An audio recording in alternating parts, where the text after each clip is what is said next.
Bonjour et bienvenue dans cet épisode de Complément d'univers, qui va avoir pour sujet les créatures peuplant d'Anatopia.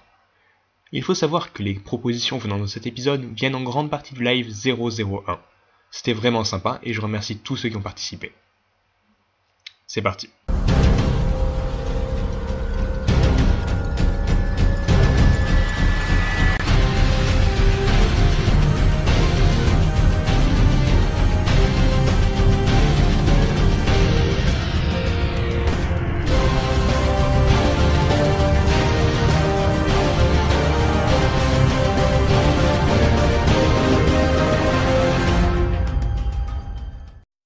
Attention, cet épisode comporte beaucoup de noms inédits, biscornus et tarabiscotés.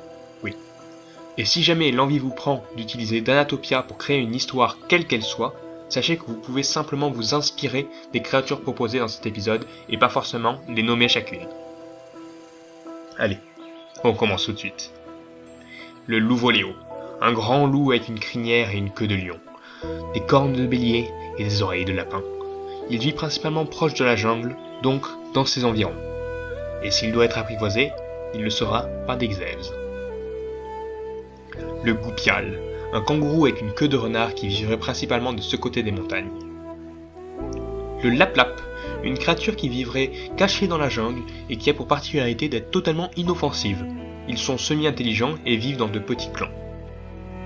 Le cercafale, puissante créature de 3 mètres de long ressemblant étrangement à un ankylosaure.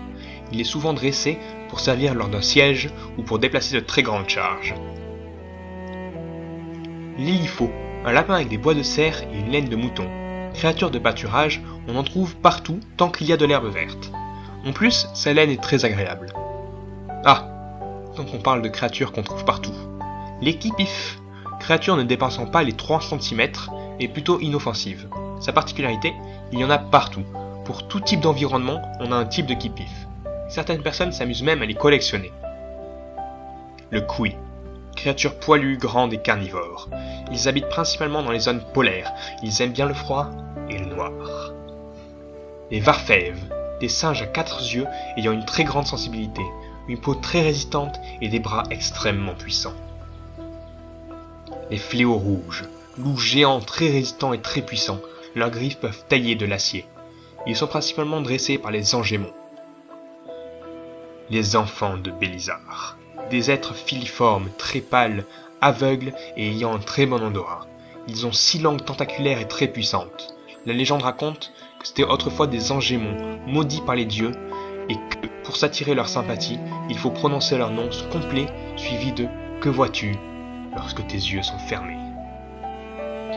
Et notre dernière race est un peu spéciale, car elle est éteinte. Les Zédrènes. Tout ce qu'on sait d'eux vient de mystérieuses créatures nommées les Gobs, les esclaves des Zédrènes, qui auraient survécu à l'extinction primitive.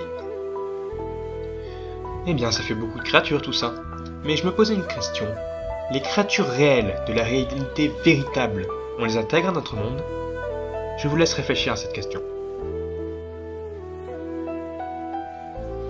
Oui? Mon avis, je pense personnellement que ce serait sympa d'en avoir quelques-unes. Je pense notamment aux oiseaux et aux poissons, mais aussi aux insectes et quelques autres animaux qui serviraient à compléter ce qu'on a déjà. Bon, cet épisode a été surtout une énumération de noms de créatures, mais on a besoin de ça pour pouvoir faire avancer notre univers. A bientôt pour la partie sur la politique.